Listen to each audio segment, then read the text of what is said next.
Hey guys, how's it going? My name is Joe Tyrrell and welcome back to the Runoff, the GP Blog podcast. We're still awake. The Mexican Grand Prix almost sent us to sleep, arguably the worst race of the season.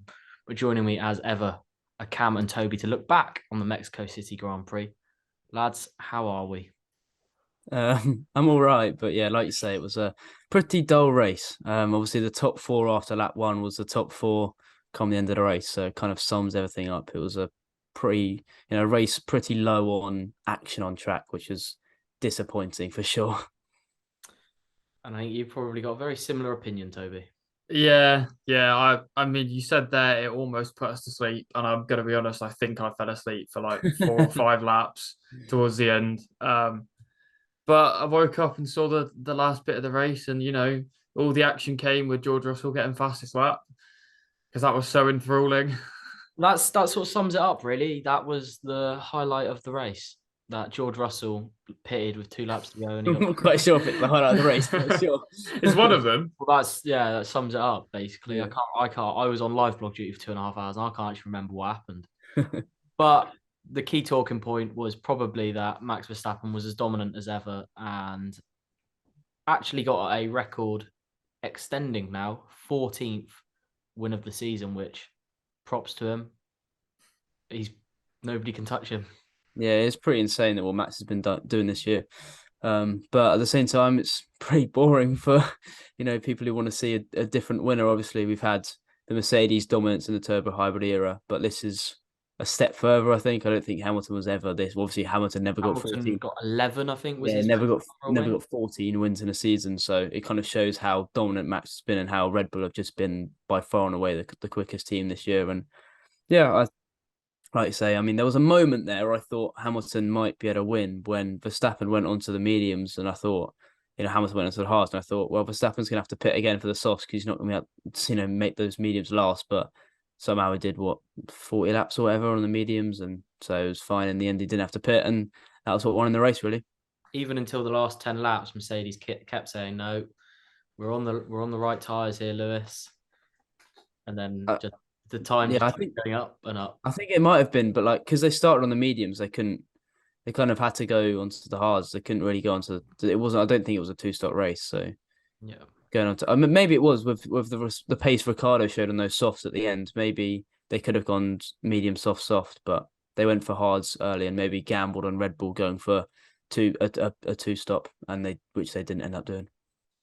Yeah. Toby, you were shaking your head there. Did you have anything to add? Well, I don't know if this is me just being a bit dumb and because I'm tired, but Sebastian Vettel did what like a 37 lap stint on soft tires to start the race. Surely the medium could last the same or similar, is what I was thinking. So I was a bit confused when Mercedes was just like, "Oh yeah, it's going to drop off. They're probably going to have to pit." But like the pace picked up. Perez was actually getting some decent lap times in, and yeah, it just baffled me a bit how Mercedes were like, "Yeah, there's a very strong chance that they're going to have to pit and all this." And I was thinking, if Seb's gone 37 on softs, surely medium could hold up for similar to that. Yeah, Yeah. I think that's true, but I think Mercedes had boxed themselves in by going mediums from the start. Like if they'd have gone softs from the start, then they probably could have done the same thing, just gone to mediums and made it last. But they started with the mediums, and that maybe like cost them the win potentially. Because if they had had a better start on those softs, they might. Well, Hamilton had a great start, but if he'd had a great start while on the softs, who knows Could have what could. pushed him forward a bit. Yeah, exactly. And then he could have done the same. The thing is, I suppose Mercedes were like, we're realistically going to have two cars in the top four anyway, because Ferrari didn't look like they had any pace. So you might as well do that because it was a chance of winning. If you copy Red Bull's strategy, which they would have done if it was like the ideal one, then they probably weren't going to win. So they were just trying to do something that might make them win. Like I say, I think the Sky commentator said it was a bit odd that Mercedes went for the same strategy for both Hamilton and Russell. But I Well, guess that was just what they thought was best, I assume. it Could have looked so could have long got that one on the softs, but who knows? looked for ages that Russell was gonna go long on the at the start, and then he got stuck in like no man's land, He I really. think I definitely think it dropped off, like his pace dropped off a But he lot. definitely could have done. Like if you saw, obviously Red Bull did medium, soft medium. So there's no reason why Russell potentially couldn't have gone medium soft. If yeah. he'd really backed himself to do it, like he said in the radio, but maybe that's just a mistake that Mercedes made. And I think they had that buffer between them and Ferrari. They didn't really have anything to lose. Like they might as well have at least gambled with one of their drivers rather than putting them both on the same strategy and just hoping for the best. Like, so there wasn't really much gambling from Mercedes, I don't think. No, I think they definitely the split strategy might have, but hindsight's a great thing, really, isn't it? Because that might exactly have strategy, and they were both on it and could have got a P1 and P2. So hindsight's great, but Mercedes perhaps will be thinking maybe we should have started on the soft with at least one of their drivers. Hindsight is a wonderful thing, but yeah, Mercedes could be ruining their missed opportunity because, well, they still haven't won a race yet, and they might. Time's running out. Time is that very was probably their best chance, arguably. I mean, there still was a positive because Hamilton's moved ahead of Sainz in the driver standings. That is crazy. That is crazy how that's happened. So that's just Ferrari being stinky, though, isn't it? Yeah. Speaking of Ferrari, they were pretty shocking, almost as bad as the actual race itself. They got up to P5 and P6 pretty quickly, and then that was it. They didn't have anything, like any spark at all today or anything. It just seemed like they were just there for numbers almost. Yeah, I thought that it was qualifying was just like an outlier maybe, and they'd find a bit of race pace, but like they were so far behind. Like Sainz was like 40 seconds behind Russell, which meant Russell could just pit and do the fastest lap. Like that how you would not have imagined that Mercedes would be that far clear of Ferrari with no incidents or like bad strategy calls you imagine from Ferrari. Just on pure pace, Mercedes were that much quicker than Ferrari. And then obviously Red Bull were that much quicker. Yeah, Leclerc was 12 seconds off being lapped. That is crazy. Literally, like you consider at the start of the season how Ferrari looked like they were ready to win, and Leclerc was going to win the Drivers' Championship, and then it's all come crumbling down. Yeah, they were nowhere this weekend, Ferrari, and didn't really have an answer as to why, but who knows? Will they bounce back? They're going to want to because Mercedes it's quite a long shot, but Mercedes have closed the gap now to 40 points in the constructors, right? I wouldn't be surprised if that's something that might happen. If this is the Ferrari, like Mercedes they're not quite at Red Bull's level, but Austin 40-point difference. Yeah, Austin and Mexico, Mercedes have been like the second quickest team. Like they've looked pretty they've not looked like we're gonna challenge like a title challenger should really look in terms of pace, but they've looked pretty much there. So there's no reason why Mercedes can't beat both Ferrari drivers with both their drivers in the remaining races, and that might be enough to get P2 in the constructors. We've had this conversation a few times, and then the next week Ferrari end up bouncing back. So maybe we've just written the script for 2 weeks' time in Brazil. But we'll talk about Brazil later, and we'll move on now to our winners and losers. Not that there were too many, and we'll comment on that. But Toby, I'll start with you. McLaren, your winners. Yeah, I think there wasn't many winners, if I'm going to be honest. There wasn't many. We could easily say Max, but we've already spoken about Max. So I felt I went with McLaren just because it was double points finish. Daniel Ricciardo, despite causing such a bad move. Like I don't understand why he did it because he was clearly on the soft with so much pace. He could have just waited like a couple more corners when he got Tsunoda instead. But like he got a 10-second penalty. He finished 7th and kept that 7th because he was over 10 seconds clear of Ocon. See, look at that. Cam's doing my work for me. This is great. Well, yeah, go on. But I just think that I don't quite understand what he was doing. No, his move was bad. But he got the penalty and then drove on and still kept his position. So I think double points finished for McLaren. Lando Norris started P8, I believe. Yeah. So he lost a place, but then obviously Daniel Ricciardo gained, I think, 6. I could be wrong. He got knocked out in Q2, so yeah. Yeah, something like that. So I think just McLaren as one of the few winners we could probably just about squeeze in. And he got driver of the day, Ricciardo. Yeah. Which is a positive for him. They were saying it's nice for Ricciardo to have something to cheer about because he's been pretty miserable for weeks. It's been about time, really. Yeah, well, he's got 2 races left in his 2 potential races left in his F1 career. Yeah.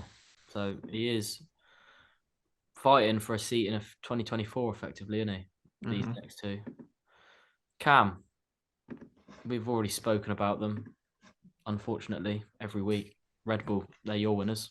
Yeah, I mean, like Toby said, there was just very limited winners. I mean, Mercedes, you can't really class them winners when they started second and third and finished second and fourth, and potentially if they made a few different decisions, might have been able to fight for the win. Ferrari obviously had a bad weekend. Alpine didn't have a great weekend. Alonso retiring, Ocon in the points, but so yeah, Red Bull was all you can really say, and yeah, they had a good weekend. Max won the race again.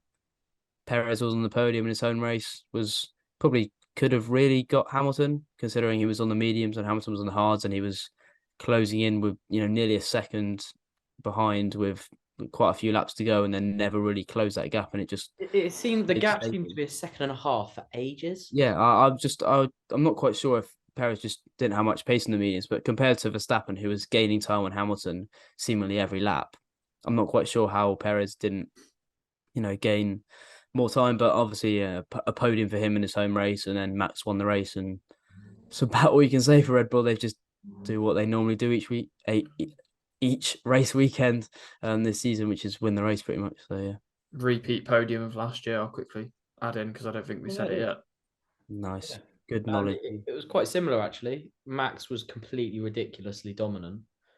Perez probably could have finished second, and Hamilton was second. Right, so it's quite similar in that respect. But Red Bull are just ridiculous. Like, I know we've spoken about Mercedes being completely dominant for years. But do you think this tops Mercedes? I don't think Mercedes reached this. Well, I don't think Hamilton reached this peak of dominance like Verstappen has. Obviously, it's seen in the fact that Hamilton never got close to 14 wins in a season. But it's like, Max, you just go to every. I know you in Mercedes' dominant era, you expected Hamilton to win each race, but there'll be times where Bottas would win races. There'll be times where there'd be a strange race like Monza 2020 when Gasly won or something like that. But this year, it's just like, bar the start of the season when Leclerc looked like he was going to win quite a few races and did win quite a few races. It's just like, well, Perez has won one race and doesn't really look like doing anything. And then Verstappen just wins every race. And it'll be interesting to see what their, penalty for next year, how that impacts things and whether that sort of levels the playing field a little bit, because hopefully it does, because obviously it's great to see a driver dominating, but it's better to see a title race really and people fighting right at the front, because it's been pretty, you look at this race today and it's like, if there'd been someone fighting Verstappen, the race would have been so much more interesting. And that's what you want as the fans need to enjoy racing. And at the moment, it has come a bit stale in terms of just Verstappen winning every race. Yeah, I completely agree. It is stale and the season is petering out a little bit. So we need a big race next time out. But losers, Toby, start with you. Fernando Alonso, I was listening to him speak to Martin Brundle before the start of the race, and he wasn't very optimistic. And he's your loser. Yeah, I'm going to be honest. I'm going to do what I normally do and keep it short and sweet because I can't really be bothered to talk about it too much. But he was running in the top 10 and then had an engine failure and it just ruined his race. Like he was I believe he was what, seventh, eighth. I think he was I think he was seventh, yeah. So like a decent points finish. Well, best of the rest because Ferrari held fifth and sixth. So he'd just been overtaken by Ocon and Ricciardo, hadn't he? Because he was going mad over the radio. He was like, "What a season!"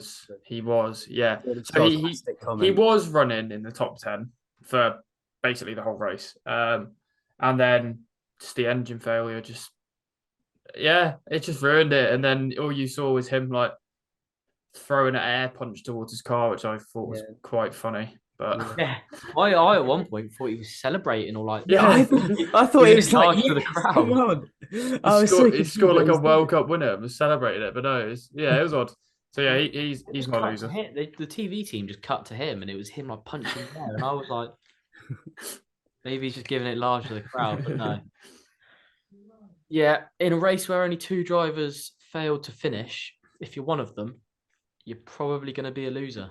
Plus, Hamilton had that great social media post where he put the image of Hamilton on top and Alonso beneath him with the thumbs up emoji after Alonso's comments about Hamilton's world title. So, Pretty crappy weekend. That was quite funny. So just thought I'd mention that because I thought it was pretty something you don't normally see from Hamilton. To be fair. To be fair, quickly keep it short and sweet, as Toby says. What do you make of those comments? I think I'm not quite sure. You can discredit a world title. You must have been the best driver in the best team, and Alonso's probably been. Realistically, if Alonso's career had gone a little bit differently, he probably would have had a similar number of titles as Hamilton. Like he's obviously a very talented driver and made a few wrong career choices at times. When if he'd gone to different teams, then he might have been, dominant himself. So maybe there's a sense of, he thinks he maybe deserves a few more world titles than he's had. But I don't think you can discredit Hamilton having 7 world titles, and just because he's in the quickest car, he's obviously helped develop that car. And like this title that Max has got this year, I don't think you can. Yeah, if anything, you can say that's less competition than Hamilton ever had. And I know Hamilton, most of it, he says it was all from his teammate, but obviously there was the years where Vettel was pushing him for Ferrari, and so I don't quite think it's a case of Hamilton was just guaranteed to win the title. Well, if you go through it, 2008, Hamilton's nearest rival wasn't his teammate. 2014, 15, fair enough. 16, he didn't win. 17, Vettel was second. 18, Vettel was second. 19 was Bottas, right? I think so. And Leclerc and Vettel were just behind. Yeah, and then Bottas again, 2020. 2020. But it's not every year that Hamilton was just competing with his teammate. So I don't quite think Alonso's. I know what he's coming from in terms of like Verstappen won a really close championship battle in 2021. Yeah.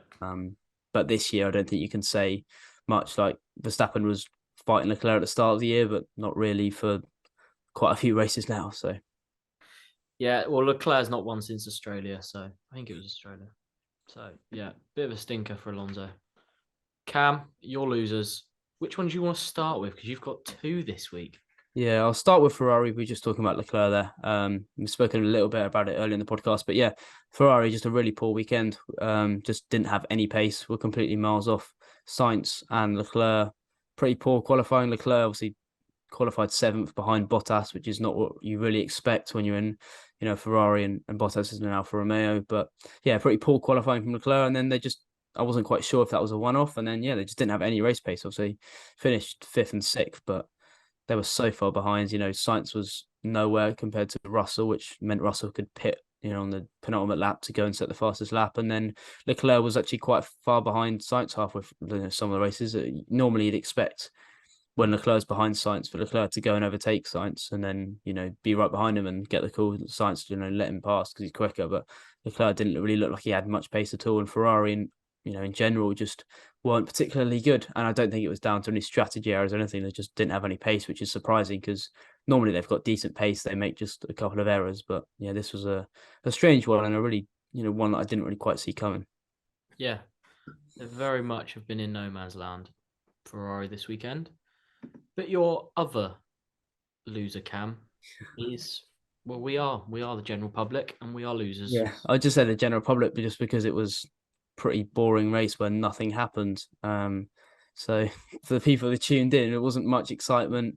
Nothing really happened. There wasn't any particularly great overtakes in terms of right at the front. There was a couple of interesting battles lower down, just outside the points and just in the points. But in terms of action near the front, which is what really matters and what really sort of grabs the attention of people, it was just nothing. Like I said, the top 4 after lap 1 was the top 4 after lap 71. So can't really say much more. And there was never any real danger of Hamilton getting close to Verstappen. Perez never really got that close to Hamilton to make a move, and Russell was again not close to Perez. So yeah, disappointing because Mexico's quite a decent track. I quite like it, especially the stadium section, and it didn't really offer a great race. Worst race of the season, Toby? Yeah, 100%. To me at least, it's just. Yeah. I just the fact that I actually fell asleep for like 5 laps just kind of doesn't bode well at all, does it? Yeah, I probably shouldn't be admitting that either, but if I could, I probably would have. Honestly, but let's look ahead now. We can forget about Mexico. It was bad. Let's look ahead to Brazil, because Brazil is a classic race, one of my favorite. Another great crowd. Last year's was incredible. It was arguably the weekend of the season because that was just an unbelievable weekend. Yeah, it was good. Lewis won. The controversy with the wing starting from the back of the grid, going through everyone. And just a ridiculous weekend in general. So, do we hold more hope for next weekend? Yeah, well, I mean, it can't get much worse. I was gonna say, I don't think we need to hold much hope. I think we can already just say that it will be better. Yeah. Obviously, last year you had the Verstappen pushing Hamilton wide and that whole incident and stuff like that. And so, yeah, hopefully we've got similar stuff. Hopefully there's at least some battles at the front. Obviously, yeah, like you say, really classic circuit Interlagos, really nice and short. So yeah, hopefully looking forward to a good race because, yeah, like you say, please just don't be like Mexico, really. A good, fast-paced race. I think we're all looking forward to it. Was it a sprint race last year? Sprint race. Last year it was, yeah. Last year it was. Is it one this year? I don't believe so, but potentially. When was the last sprint race, by the way? Because I cannot. I was just thinking that because didn't he push him wide in the sprint race? He may well have done. Oh, there is a sprint race. Oh, we didn't even know we got a sprint race. Oh, that's made my night so much better. Look, race. I didn't realize. That's poor from all of us for not realizing that, but that's cool. And Max is going to be on pole then, and yeah, win the sprint race, win the normal. Yeah, race. we're doing for our predictions. We'll do pole is the winner of the sprint race. Yeah, pole is the winner of the sprint race. All right. Well, let's get into those predictions now. Cam, give us a roundup of this week's because I know I'm awful. Yeah. So Joe, we'll start with you because, like you said, you didn't do great. You didn't get any points. You predicted Leclerc would be on pole, that Perez would win his home race, and that Mick Schumacher would not finish the race. So no right there. You stay on 15 points. Toby, you got one right, which was Max Verstappen winning the race. The wrong ones were Perez pole and Lance Stroll top 6. And as for me, I said that Leclerc would be on pole. He wasn't. Max would win, which he did, and then I copied Toby's from the week before. A little bit of a cheating surprise prediction that I said Hamilton would get on the podium, which we're now banning from surprises because it's not a surprise. But I kind of cheated there, and it got allowed, so I got 3 points for that, so 4 points total. So the scores are Joe is last now with 15. I've gone from first to last in weeks. I've gone second with 16, and Toby's first with 17. So it's all to play for in the last 2 races. So hopefully that will be a little bit more interesting than F1 has been in the last couple of races. Yeah, 100%. I'm going to fire away with my predictions first, lads. I'm going to go with Max Verstappen pole. He wins the sprint race. Max Verstappen wins the race. Woo! And then Esteban Ocon top 5. Can I have that? Very much so. Yeah, nice, mate.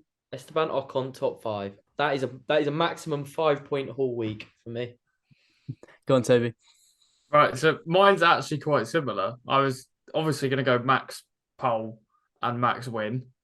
But then my surprise, I was going to say double Alpine top 8. But I don't know if top 8's too. Say top 7. I'll do top 7. Double Alpine top 7. Oh, I was going to do 8, but top 7. You can have I feel like top 8's a bit top broad. 8. They can come 7 and 8. Yeah, and the top 3 teams can take the top 6 position. Yeah, that's fair. I like that. As for me, I'll change it up because, why not? Hamilton will be on pole. He's going to win the sprint race. He could. Max will win the actual race. And the surprise will be that McLaren have a double top 7. We can only hope. Yeah, Ricciardo's going to build from this one. Back. Good. Yeah, why not? Good races for Daniel Ricciardo. Well, yeah. We'll have to wait and see. But lads, we'll leave it there. It's late. I want to go to sleep. If the race didn't send you to sleep like it did Toby. So thank you as ever, lads, for joining me this evening. Thank you for having us, mate. Yes, thank you, mate. Absolute pleasure. As always, until next time, we'll see you soon. Michael, go.